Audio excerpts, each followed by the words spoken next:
think it's important that we share, that we communicate, that we open, and that we grow together to achieve. We are the voice of what wellness is about, and it's up to us to spread the message.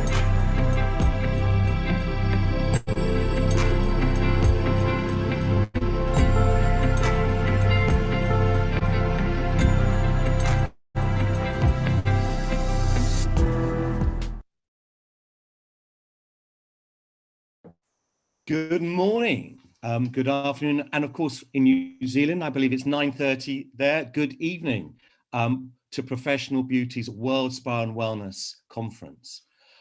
Today is the last of our 3 days. We've had 70 speakers covering all sorts of topics, but really to inspire and hopefully to give you practical tips as to looking at your spa and wellness and fitness business again. And this next presentation is our one and only keynote. And I'm going to introduce our speaker in a moment. And I'd like to say thank you to our partners in this, Spa Connectors, for introducing us to our speaker, World Wellness Weekend, and of course our main partners, Biologic Research and Lemmy. So I'd like to introduce you to our presenter and keynote speaker, Dr. Amanda Foo-Ryland. Amanda is author of the book, This Is It, It's Your Life, Live It. She contributes regularly to the Huffington Post and runs numerous courses. And Amanda's keynote is How to Catch the COVID Curveball. Amanda, welcome, over to you. Thank you so much, Mark. It's a delight to be with you all. Here in New Zealand, I've just put my twin baby boys to bed.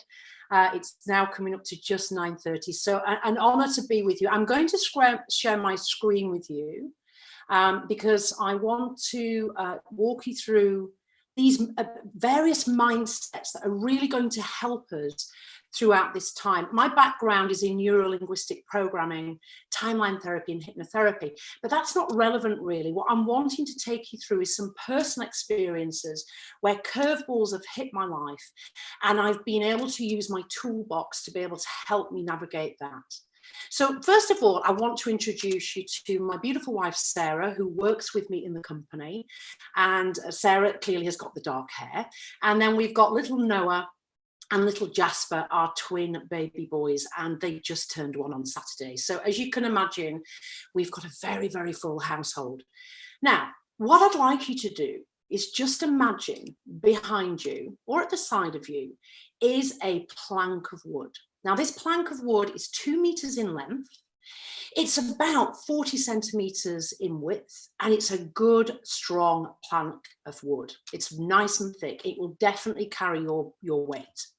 I want you to imagine you're going to take off your shoes and socks, and I'm going to ask you to walk along that plank of wood, balancing carefully, turning round and walking back. Nice and easy, right? Simple, because it's on the carpet just behind you or to the side of you. Now imagine that we have taken that plank of wood, same plank of wood, same strength, but now we've suspended it out of the 12-story building. Now, the same skills are required. It's the same piece of wood, but all of a sudden, how many of us really would want to do that? Because the environment has changed. It makes it feel different. And that's what's happened in the last, well, for us, it's been 7 weeks in New Zealand. The environment has changed dramatically. And therefore, the same skills that we use are no longer necessarily applicable. We have to skill up. So I want to share with you these 3 mindsets. The first one is mindsets that really work. So in the next 30 minutes, I'm going to take you through some mindsets that are really simple to grasp that really work. How to delete negativity. I mean, oh my goodness, there is so much negativity at the moment. And if we're not being bombarded by the media, you just need to bump into somebody social distanced away from you and it will be there, negativity. And thirdly, what is empowerment? Now, Some of these topics you maybe have heard before, but I'm going to invite you to look upon this like a child. Now, here we go. Here's little Noah. And this is my brother before lockdown that came to visit us here in New Zealand. And you can see that Noah is mesmerized because my brother is sporting a little moustache. Now, Noah lives with two mummies, so he's never seen facial hair before. So just so we can reconnect what that childlike curiosity is like, let's take a look at Noah's reaction and how curious he is, even though he's frightened. We don't quite know what that is, do we? We have a touch? Oh, no, I don't know if I want to touch. I might have a touch. No, I don't think I will have a touch. Oh. I'll just look. Oh, no, I might touch. Oh, I am going to touch. Oh, I touched it. Oh, it's furry. I don't know if I like that. I don't know. Don't know if I like that. Noodle. So come and join me on this journey with this childlike curiosity, this open-eyed wonder, and treat everything newly. Now, my background is with Estee Lauder, and back in the day when I was working with the Lauder Corporation, we were very excited because we had just signed this supermodel, not Hugh Grant, Elizabeth Hurley. Very excited. It was just before one of our premier fragrance launches, and we just signed her and we were about to launch this fragrance. And being the world leading cosmetic house at the time, all our T's were crossed and all our I's were dotted. There was nothing left to chance. However, 5 days before our fragrance launch, Hugh Grant was caught in an uncompromising situation with a lady called Divine Brown. Now, many of you may be too young to remember this, but Divine Brown was a lady of the night. Now, this caused a massive problem for the Lauder Corporation because we had all the buyers throughout the United Kingdom, all of Fleet Street, all flocking to a hotel in Knightsbridge to launch this fragrance. And Elizabeth had gone underground naturally. She wanted to escape the media. So you can get a sense of that's a huge curveball to have to try and navigate. Was Elizabeth going to be there or not? And this is the thing. People react very differently depending on the tools that they've got. So let's get straight into the first tool. And it's all about your neurology. Interestingly enough, you have 64,000 thoughts on average per day. Now, sadly, research shows us that 80% of those are negative. Now, this is before the coronavirus hit, so I can only imagine that number's gone higher. However, what's interesting is we get what we focus on. What we focus on affects literally our behavior and it affects our physiology. What we focus on is what we get. So if you're going to focus on anxiety or guilt or self-doubt or worry, they will grow. What I'm going to encourage you to focus on is the flower pot says love, but what I'm going to encourage you to focus on is the future that you do want. Now, I said I was going to make this personal, and I always make every presentation that I do about life experience. I think that's really key. And this is a picture taken back in 2014, having just cycled from Land's End to John O'Groats. I'm the one in the middle with my two buddies. There were 3 of us that cycled it. We raised money for charity, and I was as fit as a butcher's dog, literally as fit as I'd ever been. I then got back to New Zealand and had a routine health check. What that routine health check showed was that I had a tumour in my left kidney. Now, I had a choice. I could either listen to the voice of worry, which was, oh my gosh, this is cancer, this is terrible, cancer kills people, kidney cancer is a silent killer, or I could listen to the voice of positivity and optimism. What I know from my studies is that when disaster hits, when a curveball hits, what happens is this. This is what happens in the neurology. Let me explain. Imagine that the clock represented the day that I found out that I got a tumour inside my left kidney. The line indicates the time going forward.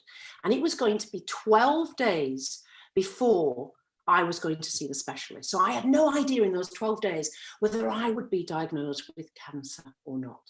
Now, I had an option because what happens when people think something's going to go wrong is they climb into the event and they run a movie. They see the person in the movie, in my case, the specialist, telling me with a very sad face that this is not good news, Amanda. So what I'm hearing in the movie matches the soundtrack that I'm making.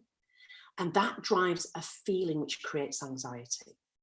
So what's interesting is that rather than focus on it all going wrong, what I chose to do was focus on it going right. I imagine seeing a specialist saying, Amanda, this is totally fine. It's benign. It's a cyst. It's going to disappear. Hearing him say that, feeling relaxed, and inside kind of going, oh my goodness, you know, I'm so grateful. Now, it didn't change the outcome. It didn't change the outcome. The actual fact is that the kidney did have cancer in it. This is me just post surgery. What's important though is those 12 days of me focusing on the movie that I wanted to see meant I slept well. It meant I ate well. It meant I exercised well. It meant I went into it really resourceful. Whereas if I'd have spent the time focusing on everything that could go wrong, I would have sleep deprivation. I'd be worried. My immune system would be depleted. And I certainly wouldn't have gone into the surgery as resourceful as I was by focusing on the outcome I wanted. Now, interestingly, Deepak Chopra, who many of you may have heard of, a medical doctor based in Boston, he wrote a book in 1984 called Quantum Healing. If you haven't read it, just jot that down. Quantum Healing. It was written in 1984, and it was the first time that we had scientific evidence to prove that what we think actually affects us physically. Now, any of you that experience anxiety do is think an event like this. However, in order to show you how profound this can be and how strong our neurology is, I'd like to introduce you to Lewis Poe. Now, Lewis Poe is a maritime lawyer. He's South African by origin, and he's based in London. And he's passionate about stopping the ice caps melting. Now, you may notice this photograph's a bit odd because he is wearing a pair of Speedos and he is literally leaning on an iceberg. This picture was taken at the North Pole. The water temperature is minus 1.7. And what Lewis wanted to do was swim 1 kilometre in the North Pole at minus 1.7, which took him 19 minutes to prove that the ice caps are melting. His medical team said, Lewis, you can't possibly do that. It's way too dangerous. You're likely to have a cardiac arrest. At the very least, you will lose your fingers. You will lose your toes. It's not worth considering, but Lewis did it. And if you are interested, if you just Google Lewis Poe, you will actually see the film, the swim was filmed. Now, what Lewis said to CNN was this when he was interviewed. He said, I could smell the diesel.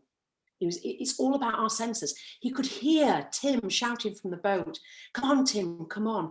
He could taste the salt water. He could feel the water burning his skin.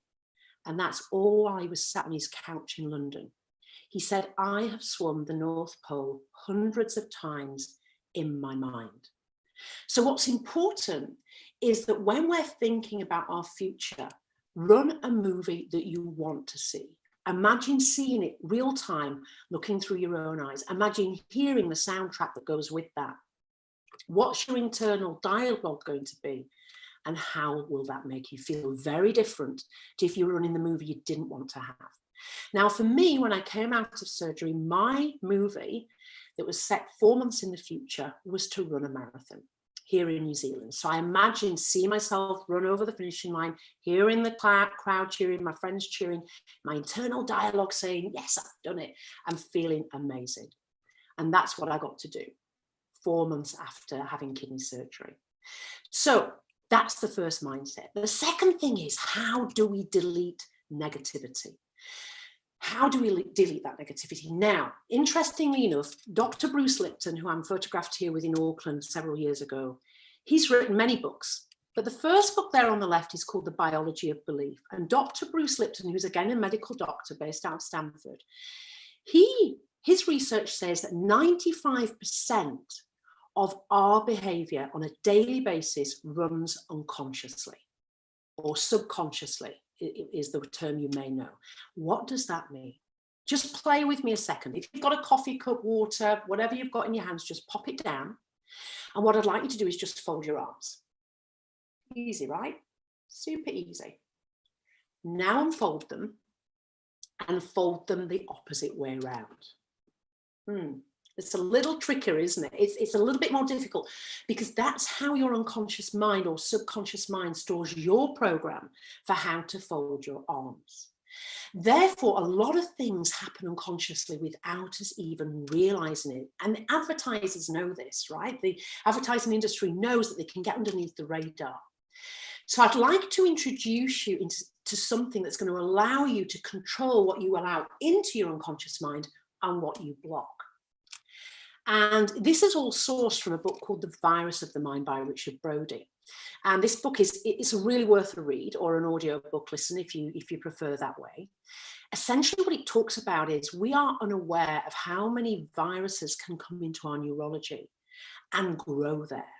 So it might be that you will all know what I mean. You go to the supermarket, you see somebody that you know is just an energy drainer.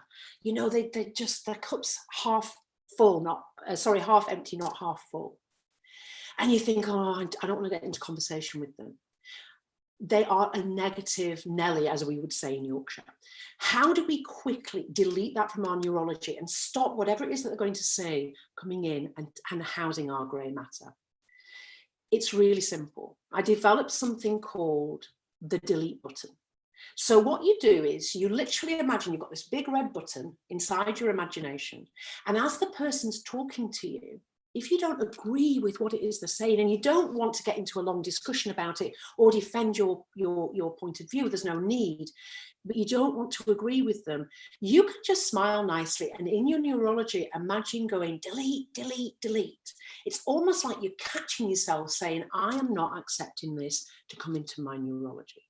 An example I can give you is I am a marathon runner. I love running marathons. I'm now 53 and I do have a few friends that always tell me, you shouldn't be running, Amanda, at your age. They've been probably saying this for 10 years. You know, your knees are going to get really bad. You shouldn't be doing this. Your hips are going to get bad. I know they're doing it out of care. I know their intention is good. However, I don't want my neurology to buy and accept that my knees could become bad. I don't want to accept that. So I just hit my delete button. Now you can have whatever you like on your delete button. You can have shut up on it. You could even have this if you wanted, or it might just say delete. But the delete button is really useful in a place where you don't want to accept what the person's saying. And equally, you don't want to give what they're saying any energy or any weight or enter into a lengthy discussion. So that's the delete button, which is just a really easy way of processing what you allow in and what you reject. So the third topic I'd like to talk about is what is empowerment. And again, this is all about our neurology. It's all about self-empowerment. The personal development is something that's a little bit of a facade. I know lots of people that have read lots of personal development books and they still haven't quite found what it is that they want out of that book. And this is because personal empowerment comes from within. And honestly, I could talk about this subject for 7 days. I could talk about it forever. I've just picked out something that I know will resound with you and you'll be able to start implementing immediately. You see, the problem is when curveballs hit, is that our neurology is designed to answer questions. And we ask ourselves questions a lot. The quality of the question very much determines the quality of the answer. And particularly at this time when a curveball hits, we can tend to ask ourselves this question: why has this happened to me? Why did I decide to invest in this new business? Why did I decide to start this new job? Whatever it is for you that's your curveball, know that the quality of the question will determine the quality of the result or answer that you get from your neurology. So I'm going to introduce you to this last concept of asking empowering questions. Your brain is designed to answer the question. The better the question, the better the answer. You have an infinite capability inside your neurology. Whilst you've been sat listening to me for over, it'll be half an hour, Your neural networks have just developed another 50,000 neural networks in that half an hour. I mean, how crazy is that? And you just sat there watching me. There's so much going on. There's so much going on in your neurology. Let me introduce you to some really powerful, empowering questions. How can I learn even more from this situation? This is very powerful because what it suggests is that you're already learning. It's a presupposition in terms of linguistics. How can I learn even more from this situation is a really useful question to ask. It takes you from the why and blame, and it puts you into a more resourceful place to start moving forward. The second question is, what can I do right now that'll take me closer to where I want to be? I think there's a great sense of overwhelm with what's going on. There's a lot of things that are unknown at the moment. You know, for example, Sarah and I are in New Zealand. We're supposed to be back in Europe. We've had to postpone a lot of courses. We don't quite know what that's going to look like in 6 months' time. But by asking this question, it allows us to go, what can I put my energy into right now that's going to take me closer to where I want to be? And then this one is my personal favorite. When this is all over, what will I wish I'd done more time, spent more time doing? It's gold, because sometimes I think we can lose ourselves in things that probably aren't going to matter. So when this is all over, what am I going to spend more time doing? Those are three really empowering questions. Now, the other thing I'm going to invite you to do, we've all been on social media far more than perhaps normal. I'm going to invite you to get your phone or whatever device you use and look at the last 6 people you connected with and ask yourself this question. Are these people that throw logs of passion on my bonfire of life? Or are these people that get the hosepipe out and try and put the fire out? Now, it's not to say that you're going to disconnect with them if there's 1 or 2 in there that get the hosepipe holders, as opposed to the logs of passions of life holders. You don't need to necessarily just delete them from your device, but you might want to use your delete button with them. And you might want to ask some really empowering questions when you've had an exchange with them. Now, somebody that I know used the delete button a lot, and somebody that asked really empowering questions was this lady. Because when we were all there at the fragrance launch, we got the whole of Fleet Street there, the buyers from the United Kingdom, all there in readiness waiting to meet Elizabeth. And we were still unsure as to whether she'd actually walk through the door. We were so unsure, we'd even flown Leonard Lauder, Estee Lauder's son, over on Concorde to be the guest star in case Elizabeth didn't make it. We also gave her our full support if she didn't feel capable of coming into that space. Lo and behold, the doors opened and in walked Elizabeth Hurley in a mint green Versace suit. The guy I was stood next to, Ross Donald from Scotland, dropped his champagne glass. He was so shocked she was there. The champagne, the little stem broke off and the champagne glass rolled over and clicked against Elizabeth's Prada heel. She swooped down very gracefully, picked it up, which it was now empty, walked over to him, gave him a little kiss on his cheek and said, "I think this belongs to you." It was incredible.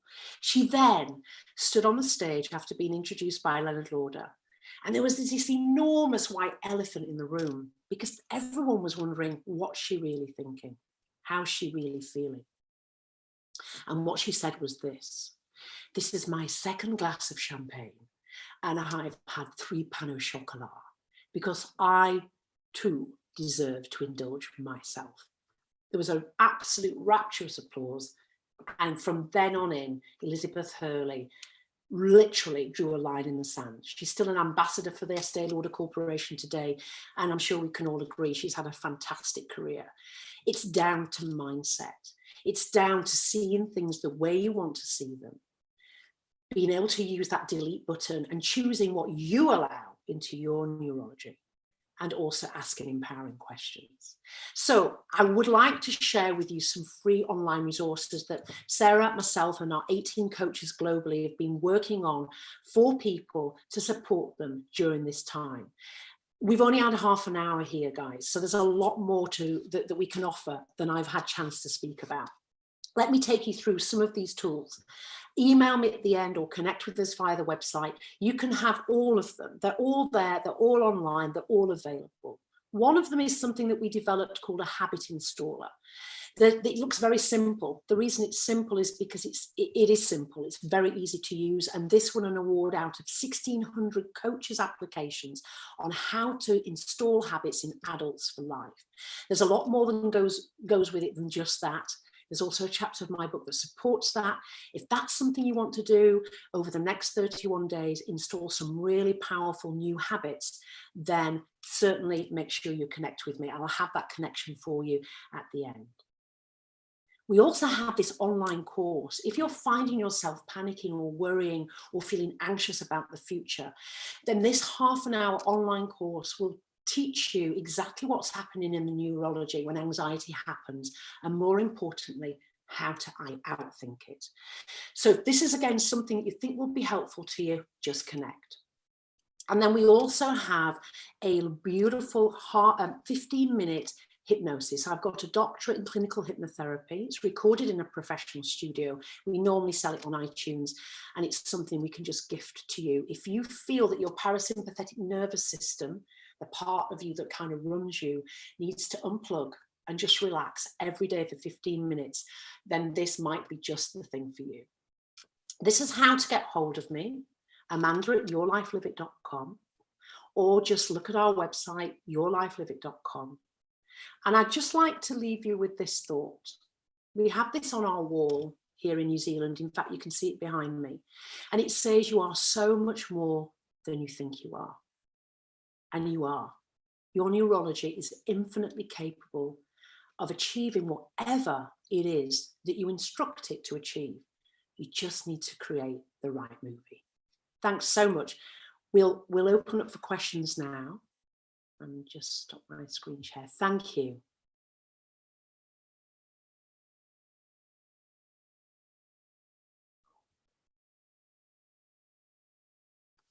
There we go.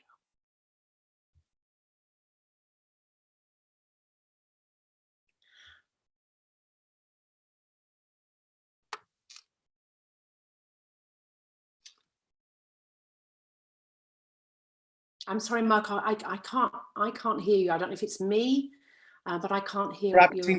Myself, aren't I? I was saying that it was a different take that you've given us. And we're very grateful to that. And as you can see, those who are on Zoom, there's been a lot of positive comments, a lot of saying thank you, different take.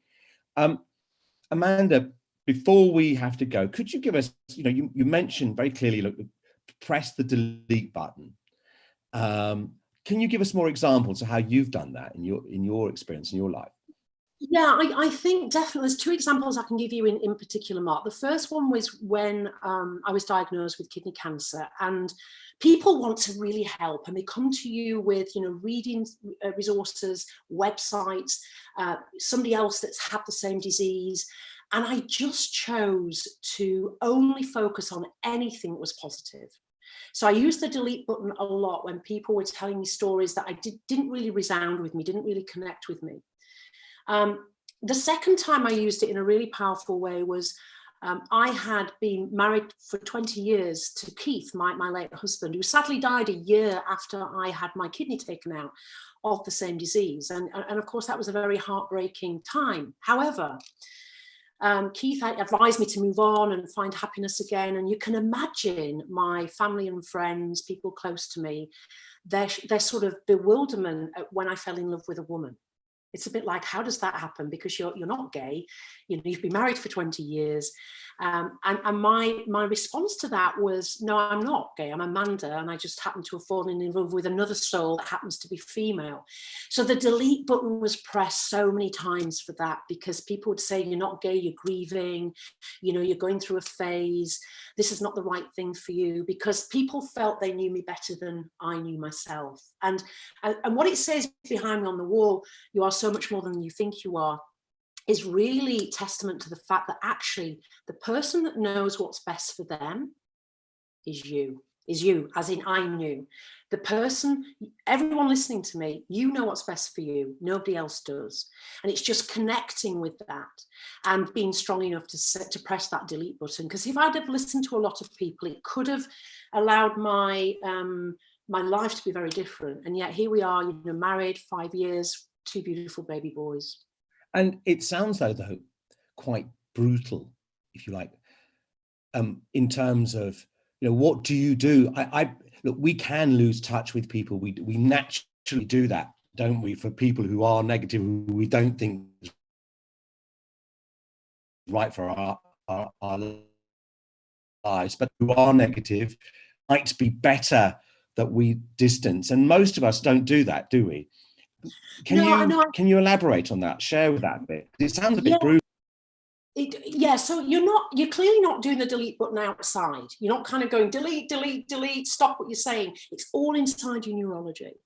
So I have a choice. I'll give you an example. I'll give you a perfect example of this. I have a choice. There was a lady that came to visit me in the hospital when I just recovered from kidney cancer. And I didn't know her very well, you know, she was an acquaintance, and she bought me a nice bottle of Pinot Noir and a nice bar of chocolate, which was very kind of her. But she sort of then started to tell me that she'd watched this documentary about a woman that had donated her kidney to somebody that needed it. And I was listening, intrigued. I thought, this is a very interesting story. And, you know, she's sharing this with me. And then she said, but the thing is, Amanda, you need to be really careful, because what the research showed with this woman was that when you give a kidney away or you lose an organ, you can slump into a very deep depression. So I had an option here. I could either do nothing and listen and kind of go, oh my God, oh really, depression. In which case my neurology could kind of go, oh, you better be careful. You don't want to slump into depression, which means it's already got in. Or I could say, actually, I don't really want to talk about this. It's not relevant to me, which is quite rude. Or I could just kind of go, thank you so much for sharing. That must have been a really interesting documentary. But inside I'm going, delete, delete, delete, stop. I don't want that coming into my neurology. So in many respects, the delete button allows us to consciously say, no, I'm not having that absorb into my grey cells. I don't need to reason with this person. I don't need to enter into discussion. You know, I could, the fourth one is to say, oh, that's really interesting. I don't necessarily agree with that. This is what I agree with. But to be honest, Mark, I didn't have the energy. I was so tired. So it's kind of if it's a fleeting comment or it's somebody you're not going to connect with again, it's really not worth expending your energy on. The delete button is gold. Does that answer the question? It does. And how would you give examples of that in a more business setting? You've done it very much from, you know, in ourselves, in our lives. And you gave that great example about Liz Hurley, of course. Any other more of a business examples that you would? Yes, yeah, sure. And look, in a business dynamic, there may be more of an opportunity to discuss and flush out what really is important, because, you know, when we're using our delete button, generally it's a values driven response, and therefore if there's a misalignment in a business arrangement or a relationship where the values are out of alignment, and what that means is that, you know, that they're coming from, the two parties are coming from two different belief systems, then values can get very muddy. It's a little bit, you know, at the moment, people have different opinions on Jacinda, our Prime Minister. Different people have different opinions on Boris. And so do we want to waste energy discussing things that are never necessarily going to remove people's values? Whereas we can just hit the delete button when they're talking about things that are not in alignment with our value system. However, let's spend our energy on how we can actualize what action points we need to take. It's not about who's right or wrong, it's about creating action. So it's where there's a colleague perhaps that you're not agreeing that it's coming from the right place. You've tried, there's no movement on that, but you still have to get the job done. In order to remove the emotional connection and be able to work with that person well, it's useful to use the delete button. Very good point. Thank you. Amanda, I think that's all we've got time for. It's gone so quickly. It has. It has. Thank you, Dr. Amanda Foo-Ryland, author of This Is It, It's Your Life Living. And Amanda, would you just share one more time your email address? Yes, it's amanda@yourlifeliveit.com. Also, check out the website. There's lots of fabulous videos, resources in there as well, and it explains a lot more about neurolinguistic programming, which is not the easiest, most marketable term. So there's a lot more layman terms as to what that actually means on the website. Well, Amanda, thank you very much. Ladies and gentlemen, our next panel is in literally 25 minutes, 11:30 UK British Summer Time. Thank you again. All the best to you. Thank you. Bye-bye. Bye-bye.